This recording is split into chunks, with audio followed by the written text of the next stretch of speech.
डिंडोली पुलिसे आयसर टेम्पोमांथी 181 पेटी भारतीय बनावटना विदेशी दारू सहित कुल 14.62 लाखना मुद्दामालने कब्जे કરી પ્રોહિબિશનનો ગણનાપાત્ર કેસ શોધી કાઢ્યો હતો।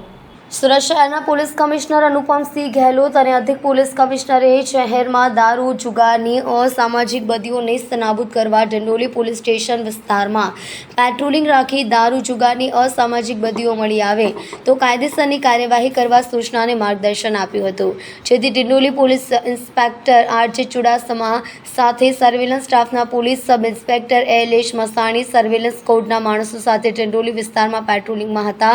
તે દરમિયાન મળેલ ચોક્કસ બાતમી હકીકતને આધારે છઠ ગાર્ડન પાસે ઉભેલા આઈસર ટેમ્પોમાં ઇંગ્લિશ દારૂ છુપાવેલો છે। પોલીસે ટેમ્પોમાં તલાશી લેતા પ્લાસ્ટિકના ખાલી કેરેટમાંથી છુપાવી રાખેલ 181 પેટી ભારતીય બનાવટના વિદેશી દારૂની અલગ અલગ બ્રાન્ડની બોટલો, બિયર સહિતના કુલ્લે 14.62 લાખના મુદ્દામાલને કબ્જે કરી પ્રોહિબિશનની ગણનાપાત્ર કેસ શોધી કાઢ્યો હતો।